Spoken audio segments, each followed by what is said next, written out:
Done with the budget, let's move forward and let's try and dissect as to what does it really imply. Kaushik Das, Director and Chief Economist India at Deutsche Bank Research, joins us in the show right now. Kaushik, hi, morning. Good to have you on the show. Firstly, a word on the FY20 fiscal deficit target. Do you think, given the election year, do you read into the budget as being populist, or do you think it was a rational budget? And more importantly, are the FY deficit targets a Herculean task, or do you think they're achievable right now? Good morning. I think the 3.4% number is not so bad after all, given the circumstances and the fears that market had that the number could have been higher than 3.5. So from a headline perspective, 3.4, or it's just a decimal point here and there. It could have been 3.3, as the finance minister has pointed out. So it's not that bad from that point of view. But what has spooked fixed income markets is that market borrowing, both gross and net market borrowing, has come higher than expected for FY21. FY20, and also the fact that FY19 they have announced higher market borrowing. So that's an issue, I guess, for markets to kind of digest, even if 3.4% fiscal deficit number is not so bad. The widespread view, I guess, in the market currently is that one should not take the budget arithmetic seriously. After all, it's an interim budget. Then bond markets are saying that we don't believe what is happening with the maths, and there could be some degree of nervousness. So why is there some degree of confusion? I mean, either the maths is credible, then we should... Kaushik, is my voice reaching you? Can you repeat that question once? I couldn't hear you actually. Just put this in. Okay, why don't... Okay, I think, as you can see, it's getting settled right now. I'm just going to take a detour and talk about what's... Okay, let's take a break for the moment. When we come back, we'll continue our chat. But I believe Kaushik Das is back with us. Kaushik, can you hear me clearly now? Hi, I can hear you properly. Okay, very well.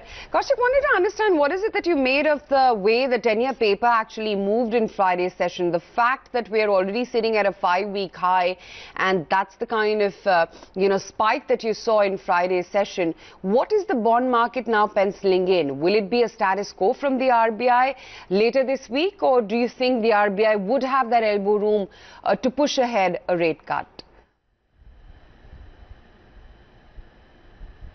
See, it's a function of two things. For bond market, the first issue was the issue of demand supply of bonds.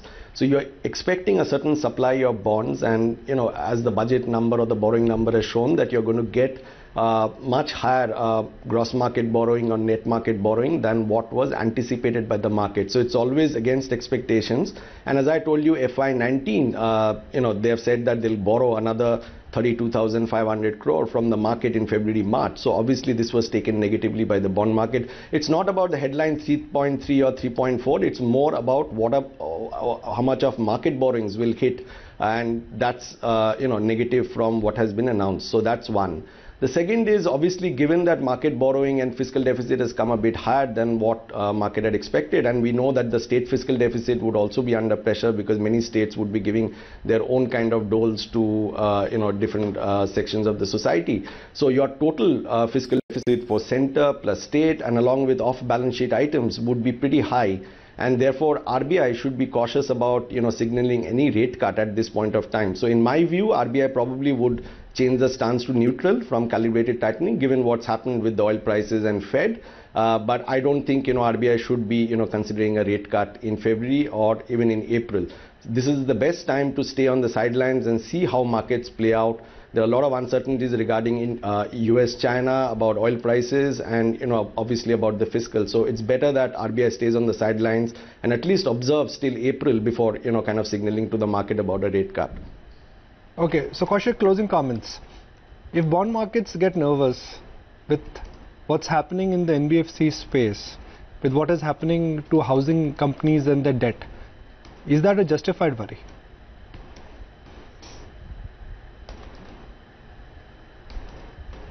So the thing is that you need to focus more on liquidity, because this is an issue which can be resolved more with liquidity kind of measures.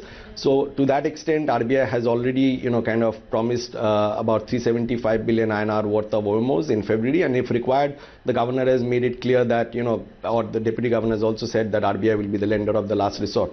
So if any problem plays out in the next few months due to NBFC related issue, and you see a systemic related issue coming up, I guess the action would be more from the liquidity side. You'd see more liquidity measures coming through, but not probably a rate cut at this stage.